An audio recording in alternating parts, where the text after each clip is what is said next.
Salut à tous, aujourd'hui on se retrouve pour une nouvelle vidéo. Donc on est en pleine sécheresse et vous pouvez voir même des plantes résistants comme les framboisiers totalement desséchés. Ce spectacle un petit peu désolant. Vous voyez comment ça a séché. Quelques feuilles jaunes sur les poireaux.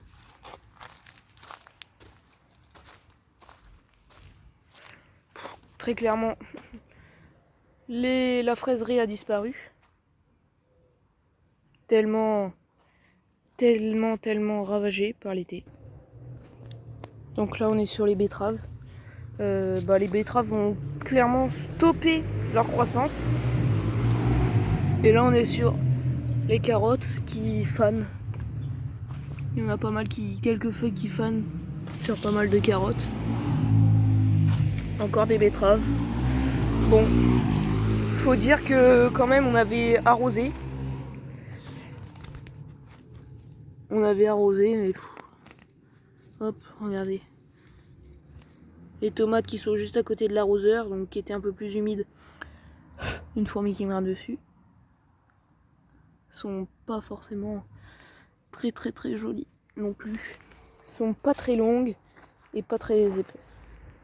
Donc bon cette année les cuves, faut savoir qu'on a 3 cuves de 1000 litres, donc qui nous font au total 3000 litres. Ça fait déjà longtemps qu'elles sont malheureusement sèches, très sèches. On passe sur une autre situation désolante. Les haricots rames. Bon voilà. Ça crame, totalement cramé. Bon ça va faire des graines, il n'y a pas de souci. Les carottes en dessous, elles ont quand même profité de l'ombrage pour pouvoir pousser. Je suis désolé pour les chiens, on est à la ville encore. Donc voilà, les carottes ont quand même bien poussé. Je vais vous faire un gros plan sur les carottes. Et vous allez voir que ma foi, elles sont jolies. Et donc juste en passant là, vous voyez, ça c'est les semi-choux que j'avais fait. Je vous ai fait une vidéo sur le repiquage. Elles se sont fait totalement bouffer par des bêtes et la sécheresse les a tuées malgré qu'on les arrose. Bref.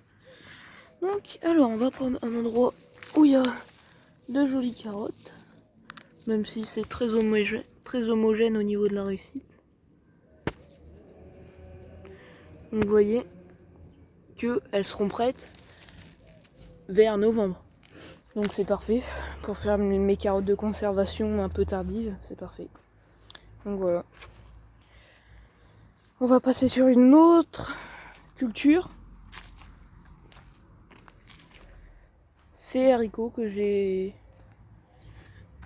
quand même arrosé régulièrement, mais qui crament.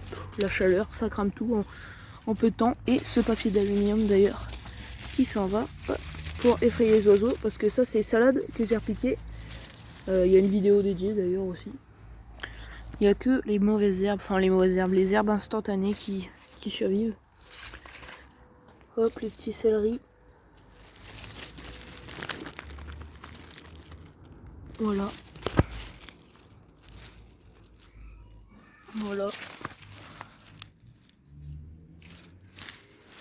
Donc les céleris, à voir s'ils seront pas trop durs. Pour l'instant, ils grossissent pas trop, mais pour une culture que j'ai jamais réussi, c'est mieux que toutes les autres fois.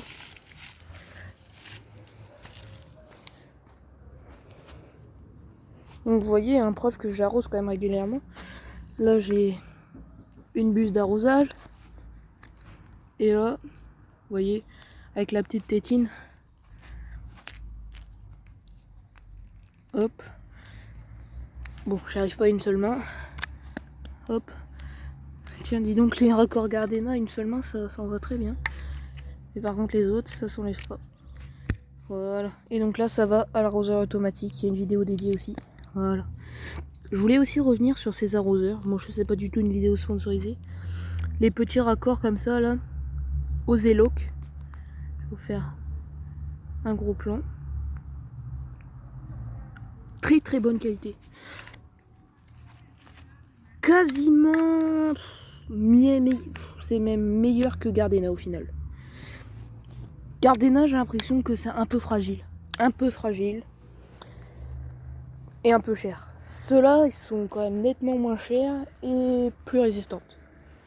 Donc voilà. Bon bah si la marque passe par là, j'aimerais bien que vous m'envoyiez quelques produits. Hein. Ça serait sympa pour les tester.